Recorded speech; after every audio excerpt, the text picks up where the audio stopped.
I'm screaming into a black hole when I talk about this conversation with a lot of people. But the last one is wildlife and habitat. And I feel like, again, I mean, it's the title originally was Buy and Dry on these ag communities. But again, I honestly think a lot of people don't care.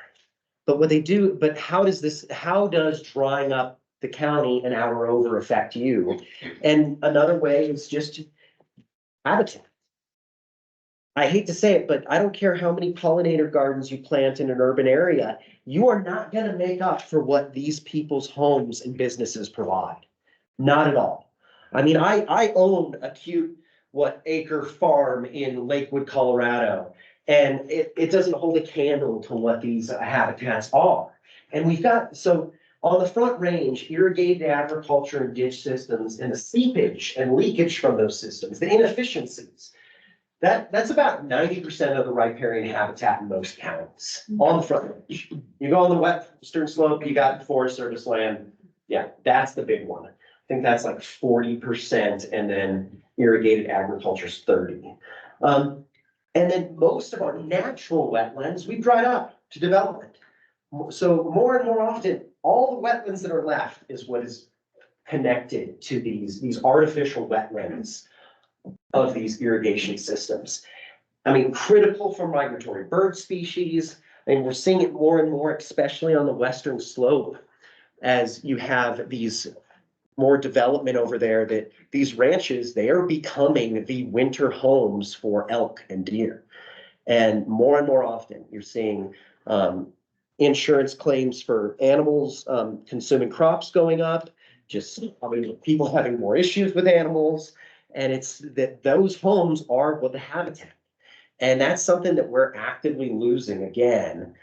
And I think it's kind of an amazing thing that there was a conference I go to every now and then. It's called the annual Forage and Alfalfa Symposium. I mean, I'm sure, who here's been to that? It's a blast. Usually it's in Sacramento or Reno. Real fun time. Your cut there, is that right again? No.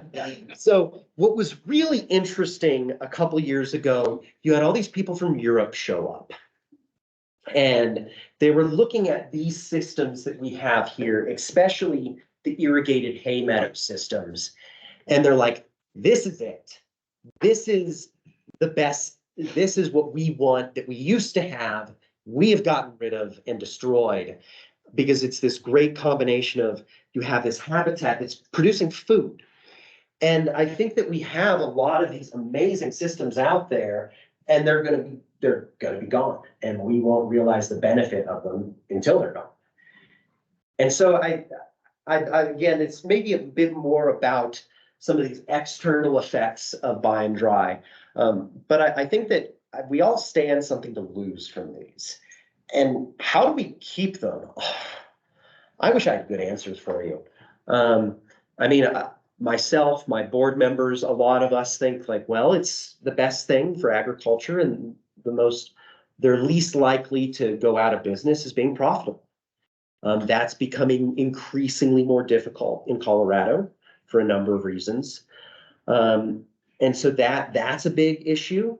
I mean, there's sometimes where you've got that hot zone along I-25 where you are all at. I know people who are in there and they're like, I can't deal with traffic anymore. I don't want to do this at all.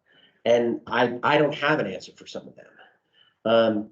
So I know that there's a lot of talk about sharing water deals. I'm the Debbie Downer in that conversation, and I try to I think it's not consequential at all, and for a number of reasons. I don't know. Right now we're looking at the agricultural community in Colorado that we're going to lose by 2050 up to at worst case, a quarter of the irrigated agriculture. And it's like, well, at what point in those counties does that tip everything over? And if we only lose 5%, I'd say we're doing awesome. That's reason to celebrate. And I think we're going through a lot of tough times right now where we're having to adapt and really change again, because they've been changing constantly. And I wish I had a good answer for you of how do we have it all? But I guess to be blunt, I don't think we can. And yeah, so on that positive note, I figure if there's any questions, we can take some time. So you mentioned Aurora has offices in Rocky Ford Yeah. because they also own the Rocky Ford ditch. Yeah, they have a good portion of the Rocky Ford ditch, yes. And that the impact in on that end of the state, and whenever they figure out how to pump the water from Rocky Ford and onto that area to Aurora, which can be pricey water, I think. It's gonna be devastating. Oh, yeah. How successful were the seeding projects? The ones where, I mean, when they've been able to force the buyer, there's some good on the Rocky Ford ditch, there's some really good successful revegetation projects. But it requires a lot of dollars and a lot of water. And you need both. I mean, in some of those, I mean, especially like you're gonna probably take 2 or 3 years of still irrigating some revegetation crop to make it last. And if the grass, if native grass does grow back, is there the potential for grazing economy, for ranching? Yeah, but I mean, it's pretty limited. Yeah. I mean, you can, there's some great, like you can look at just the economic impact over in like Washington County, which is predominantly dry land on the Eastern Plains, and some of their neighbors that are pumping water from the Ogallala. I mean, it's shocking just how many more businesses and how much more money. I mean, they can have grazeland, but it's pretty low value. If you put the revegetating land, is like prairie grass and that after 3 years of irrigating all that, does it require irrigation anymore? Just natural? I know that, but when they've had some really dry years, oh yeah, they've had to go back and irrigate. Really? Yeah. What was it like 100 years ago? The buffalo roam, because the water is now being taken away, the natural water, to apply that water back then? It's just the accumulation of 100 years of farming on that land has changed it. You can't up in 5, 10 years. Okay. Yeah. That's what I was gonna ask about the buffalo and rangeland wildlife habitat. And the Native Americans were managing the prairie versus what we degraded. I mean, and there's a lot of great management out there. I mean, I think some of the tough that we're like getting pushed up against a lot of tough issues here. I know, in southwestern Colorado, Montezuma County, where you have Cortez and Dolores. I mean, you've got huge dust storms out there, and you've got a lot of dryland farmers who they're plowing the crap out of their fields. They do a rotation of beans and wheat. And the reason is because they're certified organic. And that's what you all want, right? And they have to plow. They don't have a choice.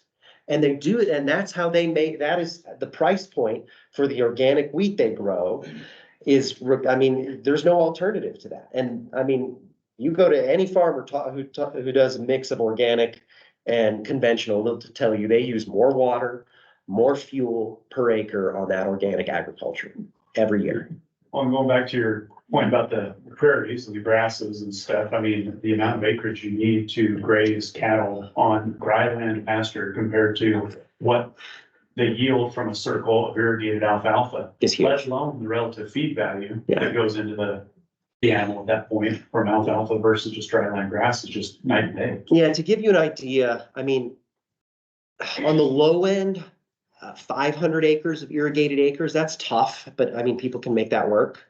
And then on the high, I mean, a lot of farms are between like 500 and 1,500 irrigated acres or somewhere in there. That works. The equivalent of dry land, you're talking 15, 20,000 acres to be as, I mean, if you go to a lot of these dry land ranches, they're in the 20, 30,000 acres. That's what it takes for them to be profitable. Curious, is there an NRCS presence in Crowley County to help with soil retention or? My favorite, NRCS is probably the most ineffective, worst bureaucracy I've ever seen. And I know you all might, I mean, last year, so they use, sorry, oh, is someone from NRCS here?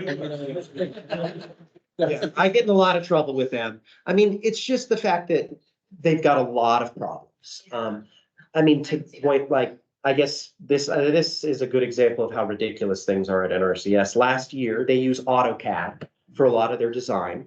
The national office, the subscriptions ran out. It took them a month to renew the subscriptions. So across the nation, none of the designers could design for an entire month. I mean, you've got your basic planner position, $17 an hour. McDonald's pays that. Last quarter of 2023, of the 9,000 staff, they lost 1,000 in that one quarter across the country for either retiring. Every other agency, government agency, pays better than them. There's a lot of problems at NRCS, and it's almost to the point where we have to try to help fix that giant thing. Yeah. Thank you. Yeah. You know, we always hear about how much water is still being used for ag, and you were talking about if they buy and drive 5 or 10%, that's a win, or if it goes up to a quarter in our local counties. How much of that water do you think will stay just maybe at larger farmers or, you know, farming operations, or is there a tipping point, like you were saying, of does it become 50%, you know, municipal or industrial and 50% ag? Is that a tipping point? Like, what kind of metrics are you guys looking at? I mean, we don't have anything that exact, honestly. I mean, it, generally the number, like 80% of the water is consumed by agriculture, but how much of that is already owned by cities and being used for ag? I bet at least 10% of that, probably more.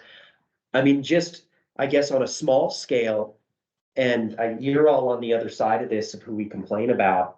When a ditch shifts, when a ditch becomes 51% municipal, that's a nightmare for us all of a sudden, because you have incredibly different needs than the rest of us.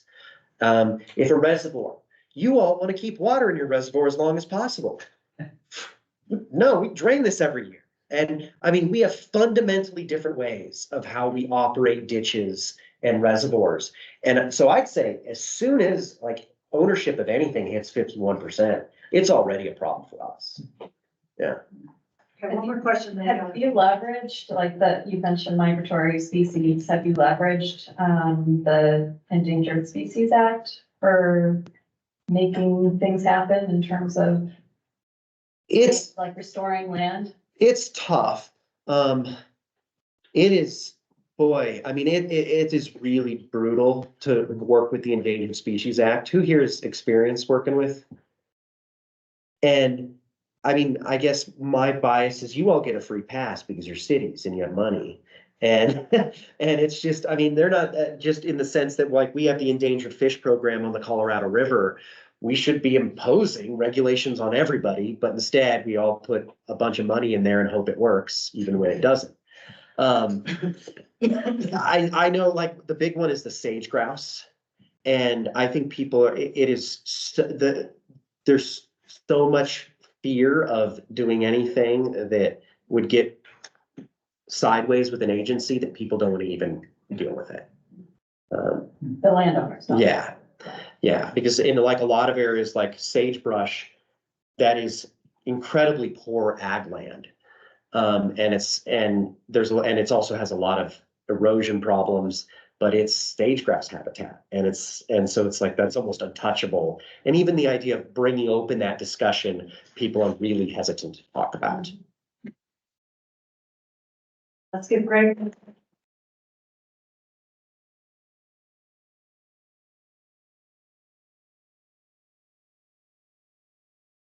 Thanks, Greg. Appreciate it. She is the policy manager for municipal conservation at Western Resource Advocates. And she advances water conservation at municipal levels to bolster communities' water security and reduce pressure on western rivers and streams. Previously, she spent 5 years as the Colorado Basin Program Manager at Water Now Alliance, focused on advancing sustainable water policies and programs in the West by working with municipal water decision makers. She serves on the board of Colorado Water Wise and holds BS in environmental studies and international relations from Tufts University. So now we're going to get into integrated water and land planning, which I think we've all kind of been touching on different aspects. We talked a little bit about land use code this morning with City of Fort Collins and things they've been doing. So That's great. yeah, go ahead, Lindsay. Great. Well, hi, everyone, and thanks so much to Karen and Benton for having me here today. And thank you to you all for being here and participating in this excellent program. This is my second year, so excited to be back. I'm here today to round out your discussions and talk about sort of the suite of most effective solutions and strategies that we have for integrating water conservation, efficiency, demand management into our entire land use planning process. And if you're not familiar with the WRA, just a little bit of background. And we work across 7 states in the interior west here to protect our climate, land, air, and water. I'm on our Healthy Rivers team, and we really do that work by developing or supporting, identifying different policy solutions, and then working at these different levels of government, federal, state legislature. I work a lot with local governments to try to implement those strategies. So for our time together today, I'm going to start off with a brief sort of introduction to this topic, why we should care about this issue. Greg really set that up well. Then I'll provide an overview of some of those strategies available to us throughout the development process to sort of tackle these demand management challenges. And I'll spend most of our time on case studies because I just think that's the most effective. And I actually get to share a couple case studies from folks in this room. We'll hopefully have some time for questions at the end, but I want to encourage you to ask questions throughout. There's lots of expertise in the land use planning and the water space in this room, so feel free to comment and provide your own, experience throughout the presentation. Okay, so I like to kick it off with why municipal water use matters. Sometimes I hear people ask or suggest that because municipal water use is only at this point at least 7% of our overall water use in Colorado, and the bulk of our water is going to ag and industrial users, why should we really care? Why should we be putting so much resources into these demand management strategies? And there's some good reasons for it, I think. The municipal sector is facing some very real challenges as Colorado continues to grow and in the face of climate change. The 2015 Colorado Water Plan identified that by 2050, we'll be facing a 360,000 acre feet per year projected M&I gap, supply and demand gap. It's equivalent to about what 1 million Colorado households use in a year, so not insignificant. We're also growing. Our projected population, there's a range, but around 7.5 million in 2050. That increased population can mean increased demands. That's coupled with climate change, prolonged droughts, which exacerbate our supply challenges. And all of a sudden, we're in a situation where right now, I'm wondering if Adam gave you a stat on this, we're about $100,000 per acre foot for Colorado Big Thompson project water. The other thing to point out to Greg's point is that we're seeing the shares in municipal use of the CBT project increase year over year compared to ag water use. So when we have these increased demands on the municipal sector, we see increased buy and dry, challenges for our agriculture communities, and then we also see increased pressure on our rivers and challenges for the wildlife that depend on them. And that is why I think over recent years we've really seen this shift. I don't want to say away from, but I want to see more emphasis towards demand management side solutions compared to your traditional supply side solutions. So cities are acknowledging that in the face of growth and climate change, they really have an opportunity to invest at scale in conservation, efficiency, reuse. These terms are used interchangeably a little bit, so they're defined here. Conservation is what I think of as more of that customer side ethos, so behavior change that encourages conservation and reduced use. Efficiency is more of what we can do on the policy side. It's really the focus of my work, where we're encouraging, requiring, incentivizing the use of technologies or building site design that uses less water.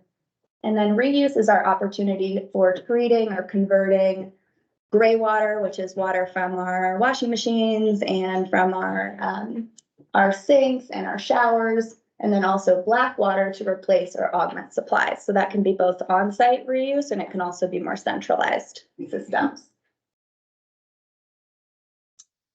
And when we invest at scale in those types of strategies, we can also kind of start to achieve this goal of decoupling our growth from our water demand. So what that means is that our conservation or efficiency programs, they don't just reduce our per capita or per person water use. We can actually start to see trends where we're continuing to grow, but our overall demand is going down. So Fort Collins, here in Fort Collins, they grew 6% between 2000 and 2015 and saw their total water use reduced by 14%. Similar trends in Denver, Colorado Springs, probably the most impressive. They've doubled basically since the mid 80s, but they're using the same amount of water today as they were 40 years ago. And one thing to point out here is that, it's pretty clear that we have yet to reach diminishing returns when it comes to efficiency and conservation, right? Like we have a tendency to kind of say like, oh, well, we did all that already 20 years ago. We replaced all of our toilets and we have all these rebate programs and education programs. And I think it's very clear from the data that we're seeing now that we still have tools, technologies, policies that we can implement to continue to reduce these demand figures. I'm going to spend quite a bit of time today talking about reducing outdoor water use. So I wanted to share with you why that is. Here in Colorado, as the case in much of the West, nearly 50% of our municipal water supplies are used outdoors. And most of that water is going to irrigate high water use turf grass. So Kentucky bluegrass, fescue, those types of turf species that aren't native to Colorado. They sort of came over from the east and have become ubiquitous, right, across our residential commercial landscapes. The challenge with this and what's really important about our use outdoors is that unlike indoor water use, it's consumptive. So it either gets used by the plant, it evaporates, hardly any of it, a very, very small percentage of it makes it back into our system, which is unlike indoor use where we have lots of opportunity to reuse it in some way down the line. So that's why one of the reasons why there's a big emphasis in this space. And a term that has come up more and more in recent years is non-functional turf grass. Is that a term that anyone's familiar with? Okay. So this is sort of identifying, this is sort of starting to identify ways to either replace, incentivize, or limit in new development the installation of turf grass that doesn't serve a functional purpose. So this is things like curbside landscapes, medians, maybe your front yards, basically areas that are not functional, where they're not serving a recreational, community, or civic purpose. The opposite would be areas that are functional, that like parts of our parks and playgrounds and sports fields and amphitheaters and areas that we're getting a lot of value out of and a lot of foot traffic. Okay, so why do we care about integrating water and land use planning? Historically, and probably many of you know, working in these fields and for city governments, these processes have been fairly siloed. So our long-range planners or community development folks were sort of tasked with setting the where and how and why of how our communities are going to grow into the future. And then they would share that plan with our water resource managers and staff and say like, okay, let's figure out how to get the water to these properties. What are we going to do? Sometimes these are different departments, but oftentimes this is the case for some of you. I'm guessing these are separate agencies, right? You've got a water department that's separate from your land use entity. So we know that when we can integrate these processes, we can reduce those opportunities and we can avoid missed opportunities, right, for inefficient use throughout the land use planning process. When we move from, just focusing on conservation and existing development and with our current customers towards focusing on efficiency throughout the land use planning process, then we can significantly reduce the water demand of new and redevelopment And we can do it a lot cheaper than we can in, providing incentives and education to current residents. This type of process empowers communities to improve water efficiency within their own setting and context and to their own values. So not every strategy will work for every community. And there's a lot of control that cities have to set these policies. We can increase our resilience to drought and climate change. And we can better align our water supply and demands, even in this space, this challenging equation we're facing with population growth and declining supplies. One positive note here, we're seeing a lot of progress in this space. So I mentioned the water plan. One of the goals they identified was that by 2025, 75% of Coloradans would live in communities that have incorporated water saving actions into land use planning in some way. And by estimations from organizations that work in this space, we think we're either there or very close, somewhere between 60 to 80%. So confident that we're going to achieve that goal. All right, so now I'm going to get into the different phases throughout the development process and the different opportunities we have for reducing our demand in new and redevelopment. And the first is really our planning and policy making. This is the start of everything, right? Where we set our goals and our vision and our priorities for the community moving forward. And there's a few different tools we can use. Comprehensive plans are really critical. These comp plans and future land use maps, they really determine where and how we're going to grow. And they should include, a host of community factors, one of which is water resource management and demand management tools. Capital improvement plans, we have the opportunity with our CIPs to encourage and include infrastructure solutions that are sustainable and resilient to climate change and focused on demand management tools. Water efficiency plans, these are a state requirement for water providers of a certain size, and they both sort of assess where a community or water provider is at currently with water efficiency and conservation, and then they set the goals and priorities for where they want to be and the objectives they want to meet. And if done well, this should include strategies throughout the land use planning process. The next is pre-development opportunities. So these are really used to link new development to water supply planning and availability. Water adequacy requirements basically help local governments to ensure that a proposed development will have an adequate and sustainable source of supply. And it's an opportunity to either require or incentivize certain efficiency measures in that new development. Similarly, conservation-oriented tap fees are our strategy of basically more closely tying actual water demand on a site to your system development charges, and in doing so, reducing those tap fees for those that are building more efficiently.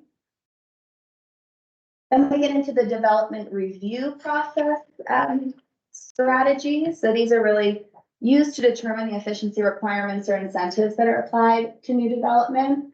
And lots of opportunities here. We can update our zoning and subdivision codes and regulations to encourage denser development, cluster type development, infill development. We can also use annexation policies and plan development policies and those applications to, again, require or incentivize certain types of development and efficiency strategies. And then we can use process incentives. So we can say, if you agree to reduce demand in some way, we will move your application through the process more quickly, for example. Number 4 is building and construction. So this gets actually into the process of building and constructing our homes and businesses. An opportunity to update building, plumbing codes, landscape regulations, to basically encourage, require low water use development. So this could be adopting a gray water reuse ordinance. It could be adopting water-wise landscape codes, green plumbing code, those types of options. And then finally, we get into post-occupancy. So this is really what we think about as our cities and water providers' traditional conservation programs that are focused on your current residents and customers. So we can incentivize through water conservation oriented rate structures where we increase, we provide tiered rates, increased when you use more water. We can use conservation incentive programs and education like water-wise demonstration gardens and a whole host of different rebate options. We can adopt summer watering restrictions or water waste ordinances. And then we can also use water budgets or auditing. So, indoor or outdoor audits for large properties, for example. Okay. Lots of different options throughout the development process. This is not all of them. This is some examples from each of these phases. And what I want to do next is sort of turn to some examples of communities that are using various of these strategies to meet their water needs and goals. So in 2020, I got the opportunity to work with Nick and his team through my job at the time, Water Now Alliance, in partnership with WRA, my current employer. And we were tasked with helping Nick's team develop a water element and water conservation component to their updated comprehensive plan. And this was a big undertaking, involved, their water staff, planners, electeds, community members. It also happened to just fall right into the start of COVID, which was challenging. So there was a lot of pivoting that happened there. And what they ended up coming up with was discrete water system and utilities chapters for the plan. And then throughout the plan, they weaved in water as a priority. And so basically developed their policy priorities for what they wanted to do post implementation of the plan to both secure their supplies and then reduce demand in new development. And this is one of my personal favorite lines from the plan here. They said that any proposal for changing land uses in or around Severance will be evaluated based on a number of things, including water resource availability and commitment to water efficient development practices. And this, I'll point out, was aligned at the time with legislation that had just been passed, HB 2010-95, that said, if you're a community that's going to adopt or going to include water use in your comprehensive plan, then you have to consider water conservation and then the Colorado Water Plan goals and objectives.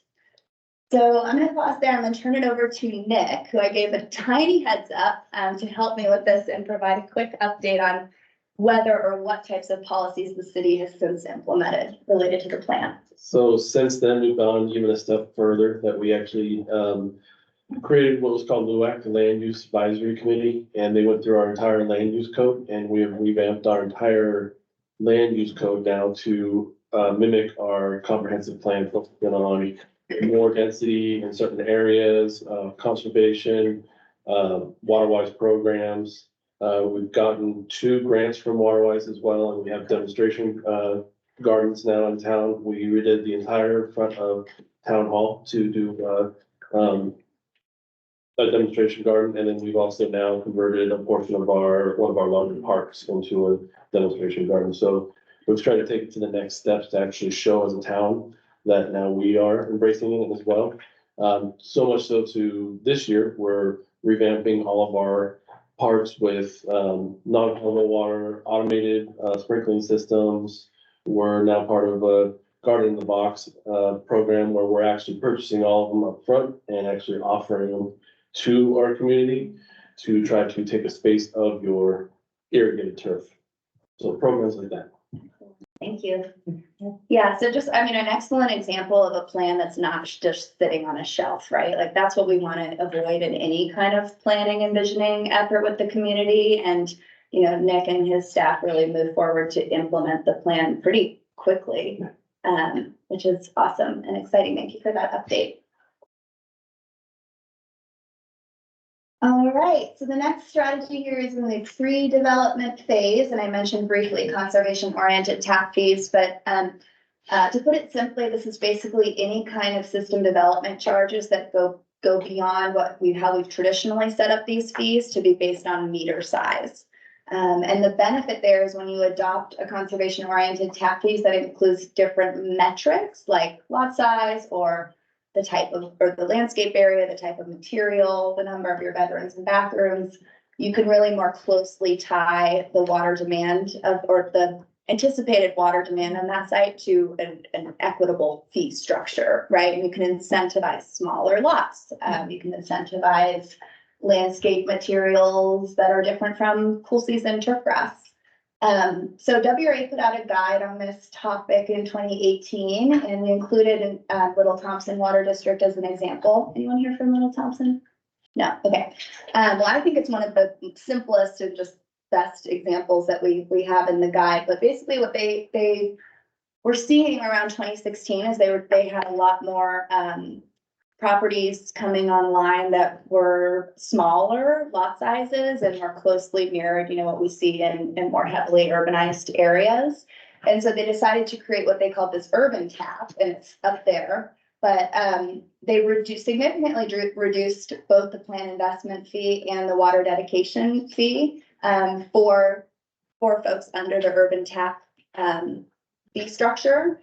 But the caveat here is that if the customer, once they move into that home, doesn't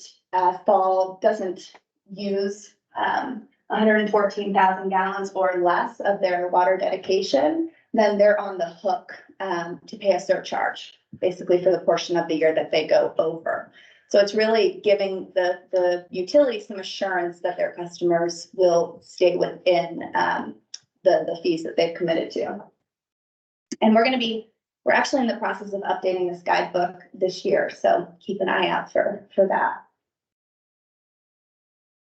The next strategy is in the development review process, and these are our zoning codes. So it's pretty clear. We know that compact, infill, cluster style development reduces water demand really across the board. It also reduces infrastructure costs. Compared to a single family home, ADUs use about 22% less water, small multifamily about 63% less, and then large multifamily, those more like traditional apartments, are 86% less water. And that comes from the Keystone Policy Center. They sampled some neighborhoods in Aurora and Denver in 2018. So, that is a black and white sort of picture there, right? That when we build denser, we reduce our water demand. And unfortunately, we don't live in black and white communities, because this is probably the most contentious water demand management strategy we have. It intersects with all of these other zoning decisions and all these other community values, right? So affordable housing, probably the biggest one. Energy efficiency, transportation, parking, traffic, sprawl, neighborhood aesthetics. I mean, the list could really go on. And I was hoping we would spend a little bit of time talking about Fort Collins. Yeah, please. Sorry, and I just wanted to follow up on that. I mean, you're saying it's less use per unit, but you're putting more units on the land. So are you truly seeing that savings? I'm glad that you asked that question. Yeah. So that is a tricky one. The answer is that it is less use per unit, which would mean that as your community grows, you would use significantly less use per capita. But if you adjust it, say, for example, you adjusted your future land use maps and you anticipated you were going to see like all multifamily, all apartments moving forward, it could equate to more overall use, unless you were strategic about it and you said, we're adjusting our future land use maps, but we're not going to increase our build out population too much, because we're now going to put aside more space for parks and more space for open space, and we're going to avoid the sprawl that we've seen traditionally. Does that answer your question? Also noting other things that use water in parks. Oh, yeah. Right? Like, there's no winning here. Yeah, I think my growth management area doesn't change. You're just saying my density is going to get more tighter. So I'm going to have to put more infrastructure in there to address this density issue. The smaller area, like, it doesn't really solve the problems. It solves the housing problem. exactly. And this is where you have these trade-offs to consider with all these other issues. So it doesn't mean and I'm not suggesting that whatever city, Fort Collins, Westminster, should go out and only build apartment buildings and only encourage apartment buildings, because you're right, they might not have the water resources for that. But we can address a lot of these other issues around affordable housing and energy efficiency and transportation access, for example, if we build more dense. And we can reduce per capita demand. Yeah. Wouldn't the cost of water also kind of affect these numbers? I'll just use our situation. High density, apartment rents have not been tested in our market. That's a very simple way to put that. But that being said, if they were tested, our cost of water would likely fail that test as a result. So we can't really, based on kind of our water supply predicament, we can't really invite the density. So I guess, are we looking at subsidizing things based on, plans and visions for these, ADUs, multifamily, smaller units, condos, missing middle, affordable housing? Is this kind of what we're looking at to kind of get our feet in the door to start having those rents be tested so that we can get it for multifamily? We're trying to bridge a gap and it's we can't figure out how to jump over. Yeah. I mean, if I understand your question correctly, I think it could come back to appropriate pricing, like appropriate pricing for the type of development you're experiencing. So you might have some reductions again in like infrastructure costs for apartments based on lots and lots of new single family developments. And then you need to assess what, your water resources supply fees would look like for that new growth. But yeah, I mean, I will acknowledge I am not an expert on all of these issues. This one I think is clearer, right? Like a clearer equation. And there's so many other, can you build, if you build denser, will it come? So there's so many other questions at play here. But the other thing that I think is kind of a common misconception about this topic is that sometimes we think when cities say, we're going to allow for more compact infill development, that means they're requiring that. And typically these zoning codes are actually just opening it up for developers to build denser. If the developer determines that there's a market for it, it makes sense, so that comes into play. There are developers in this room, right? No? Okay. That question comes into play too. So anyway, it sounds like you guys already talked a little bit about Fort Collins. I was going to raise that here because we're in Fort Collins and they have been dealing with this issue this year. Just at the end of the year, they repealed for the second time the land use code after a petition effort.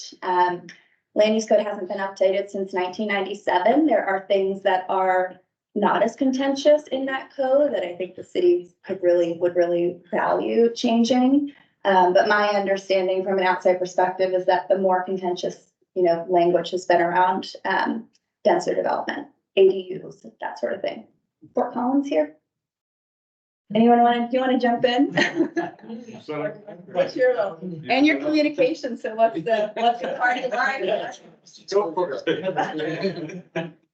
Actually, chair of planning and zoning. Okay, great. So what has been removed is, so nothing for new development necessarily, but like the RL district, which is low density residential, ADA's duplexes have been moved out of that. I think that the contention was it's in changing the fabric of those communities, and then it's called NCB, which is changing to like Old Town B, neighborhood conservation buffer.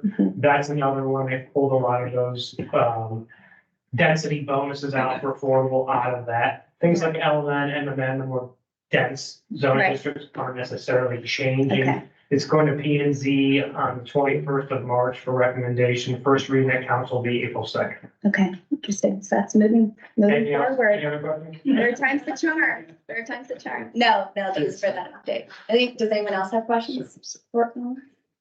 Anyone else faced similar hurdles in their communities with zoning codes?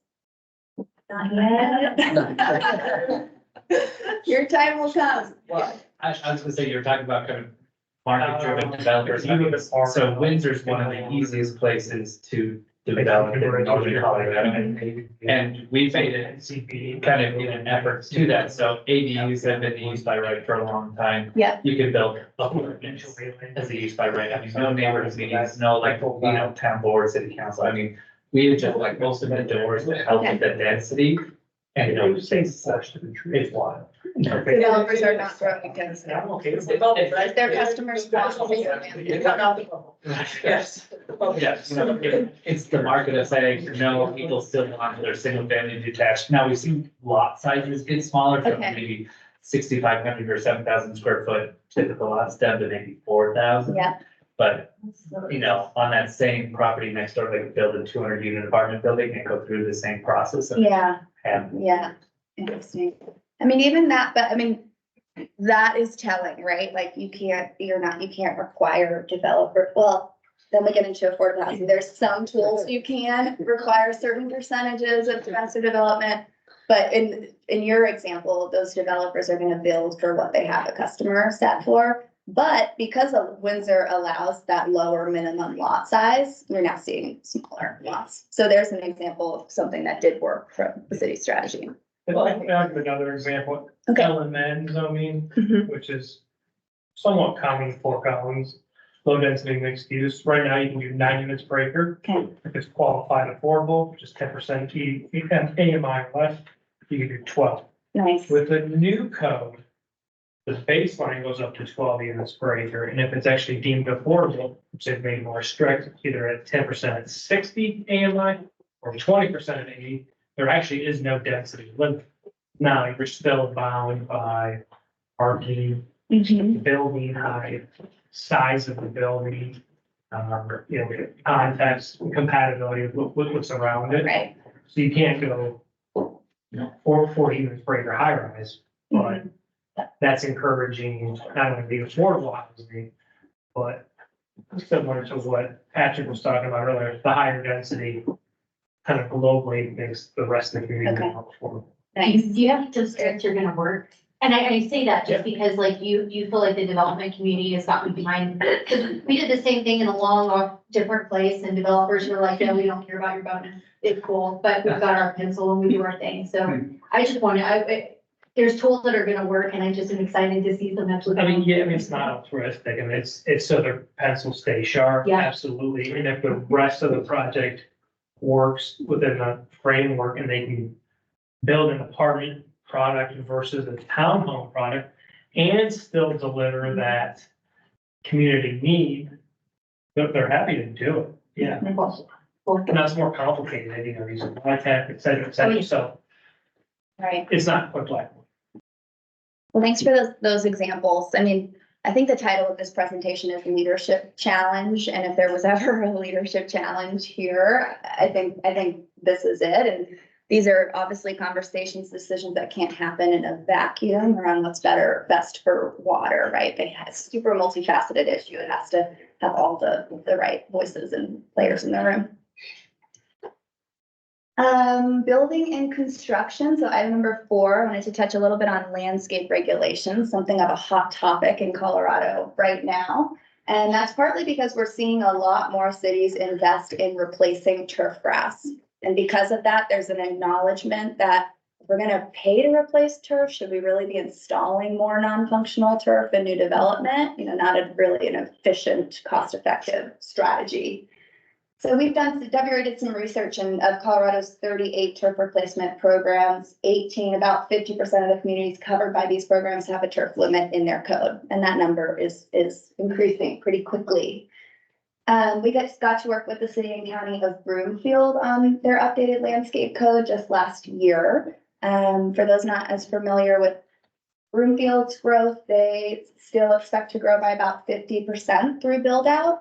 And right now they're using 60 to 70% of their water outdoors. So they saw a pretty big opportunity here in the new development space. And they landed on a code that has lots and lots of different language. These are just some of a few items I've pulled out. They're only allowing 30% turf grass on most property types. And they go beyond that. This is the part that's unique to actually say that none of that turf grass can be Kentucky bluegrass. So the turf that you do install has to be hybridized, has to use less water basically than Kentucky bluegrass. They also set a maximum allowable water budget, which says that on average in this landscape, the water demand of the site can't be more than 12 gallons per square foot per growing season.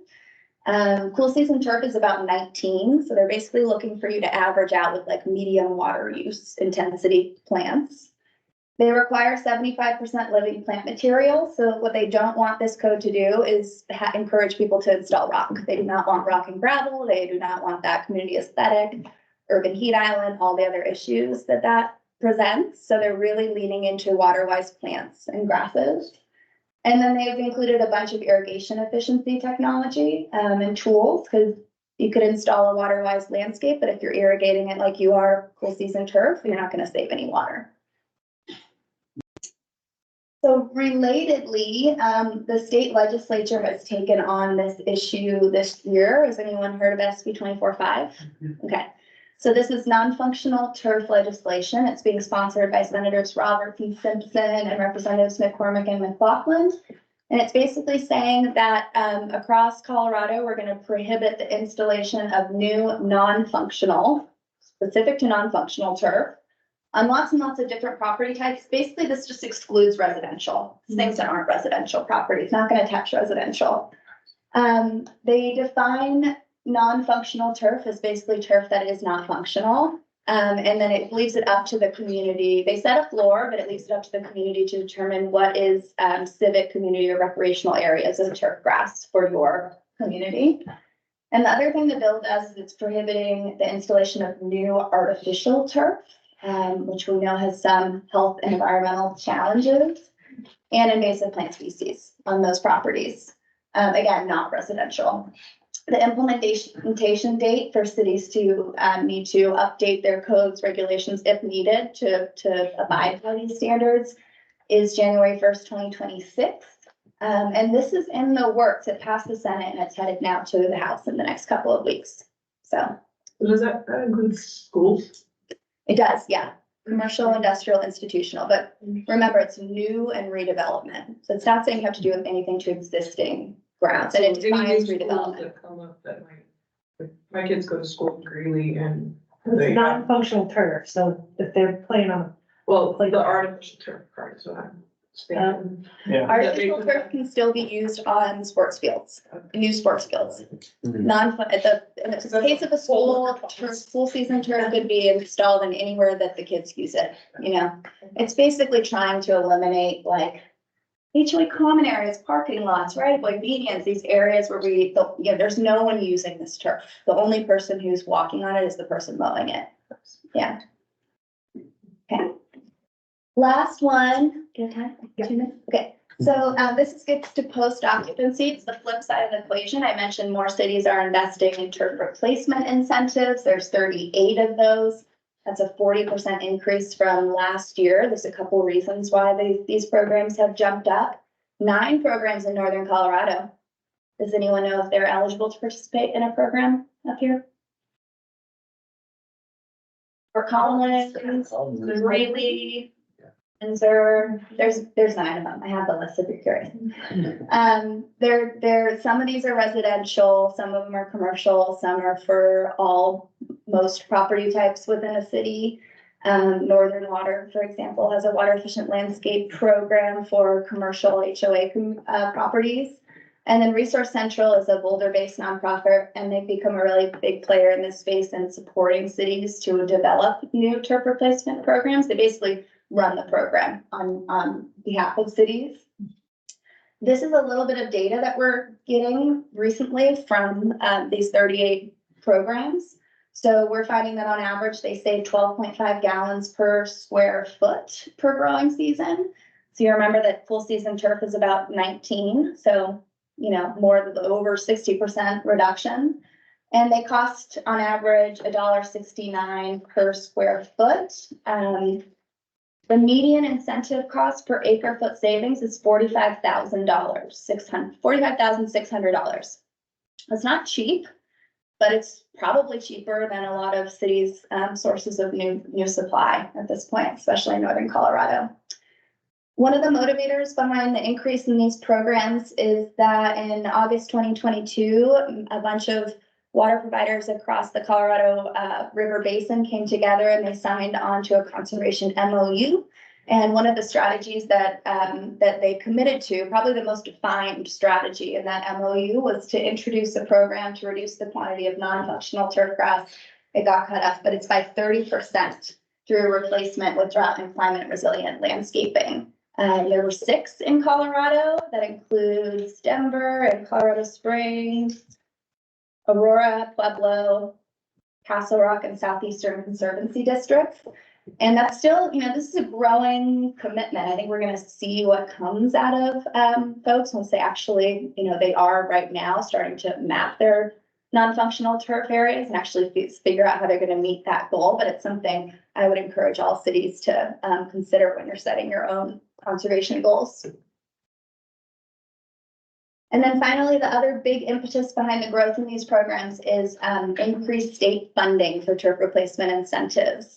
So HB 221155 created a state turf replacement funding program, and it initially appropriated $2 million. That funding is all gone. It went to 50 programs and projects across Colorado, up to $50,000 each. And late last year, they provided an additional $1.5 million to Resource Central to expand their programming. And this year's projects bill has $2 million requested in it for additional turf replacement funds. So hopefully, if your community is receiving these funds or you're interested in developing a turf replacement program, you'll have access to these resources. Okay, last thing, who here has participated in Growing Water Smart? Anyone? I got to work with the Hudson team last year, which was fun. This is this was a really, really brief and kind of big overview of all these different strategies. But if your community is interested in digging in deeper, I would highly encourage you to check out the Growing Water Smart program, and I can make those connections for you if helpful. This is a 3-day workshop. It brings together community teams, typically 5 to 7 people that represent land use planners, water staff, elected leaders, planning commissioners. And they really come together to basically create a 12-month action plan for how the city or the town is going to move forward with integrating water and land use planning. And then there's also opportunities for follow-up technical assistance. There's going to be another Northern Colorado round in the fall. So an opportunity for you. The workshops will be in the fall. The next workshop is in the fall. Yeah, in Estes Park. Okay. It's nice. Nice. Okay. So, and with that, I will end there and encourage you to reach out to me if you have any further questions or want to talk more about what might make sense for your community. And if we have time for questions, We can take a few quick questions. I'm gonna get you out on time.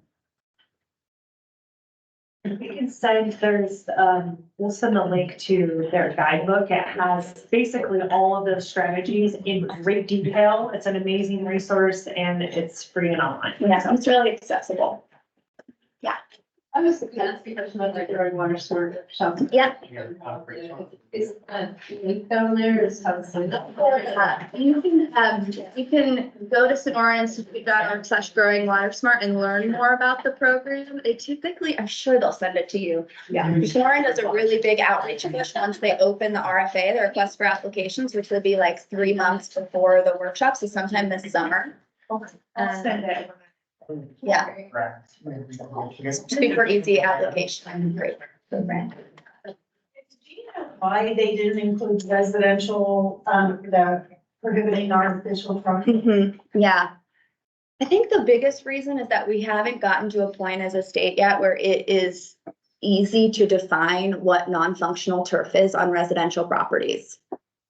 I think there's a lot of different ways that cities do it. Some say you can have a certain percentage, you can have a certain square foot, meet this water budget standard, nothing under a certain narrow area. So there's all these standards across the board, and it would have been pretty heavy-handed for the state to come in and try to create basically a landscape code for residential. It was a lot less neat than saying like, here's non-functional turf for commercial properties, and it's much clearer what that looks like. Does that make sense? The other thing was honestly, I think politically, there would be a lot more pushback on residential. People feel strongly about their properties. I know, but it would make my job Easy. I personally I'll share that I'm hopeful that when cities go to adopt these code standards, there will be some commitment, since they'll be updating their landscape codes already, to try to do something on the residential side, even if it's something small, like 50% turf, and we'll reassess it in the future. You know what I mean? Yeah. Thank you. All right, well, that's great.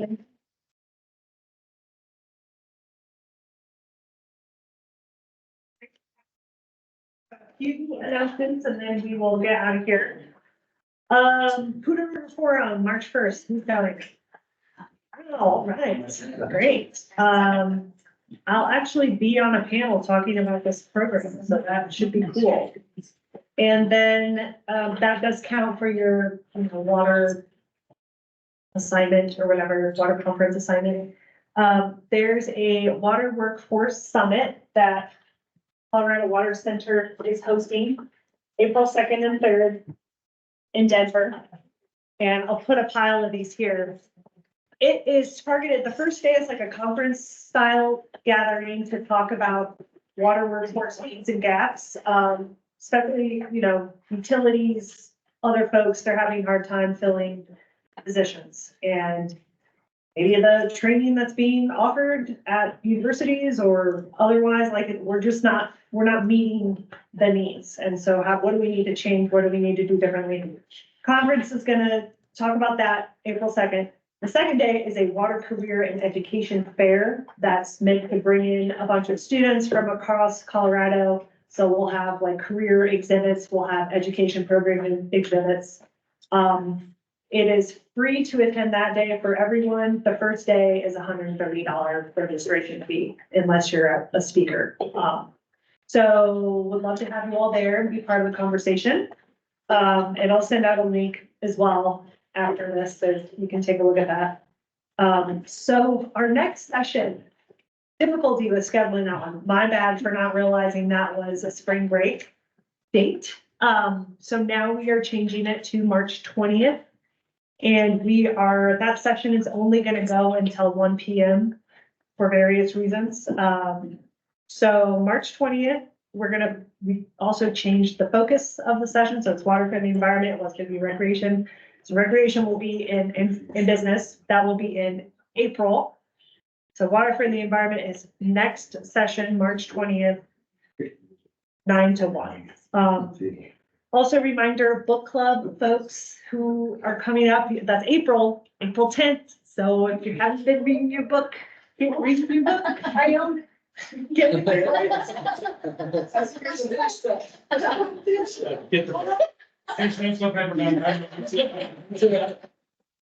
Yes, get the book if you don't have your book. That's a good first step. Yeah, so just a reminder on that, that's April 10th. And then we will be having a field trip, hopefully, probably sometime in April. We will schedule that with you all, but that'll probably be, if we can get it, to the Noosa and Dairy Fresh Farms, just up to the northwest of Fort Collins. And then we're gonna be scheduling our graduation date in May as well. So a lot of good things coming up. We'll send out all of this information afterwards. Anything else, Ben? So I can think of, yeah. March will still be here. March will be here. Yeah. Okay, thanks, everybody.